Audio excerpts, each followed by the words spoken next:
Apat na sospek ang naaresto sa ikinasang buy-bust operation ng Drug Enforcement Team ng Rodriguez Municipal Police Station nitong Hunyo 6 taong kasalukuyan sa Barangay Jeronimo, Rodriguez, Rizal.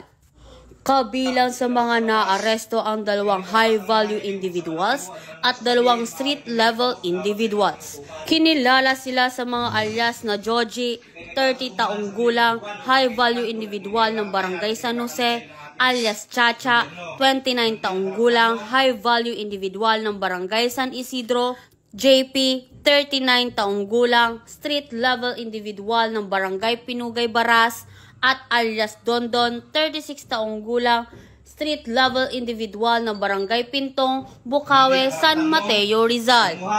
Nasamsam mula sa mga sospek ang 5 knot-tied at 5 heat-sealed plastic sachet na naglalaman ng hinihinalang shabu na may kabuuang timbang na 500 gramo at tinatayang nagkakahalaga ng 3.4 million batay sa standard drug price. Samantala, ang mga nakumpiskang ebidensya ay isinumite na sa Rizal Provincial Forensic Unit para sa kaukulang pagsusuri. Habang ang mga sospek ay sumailalim sa drug testing, sila ay sasampahan ng kasong paglabag sa Republic Act 9165 o ang Comprehensive Dangerous Drug Act of 2002.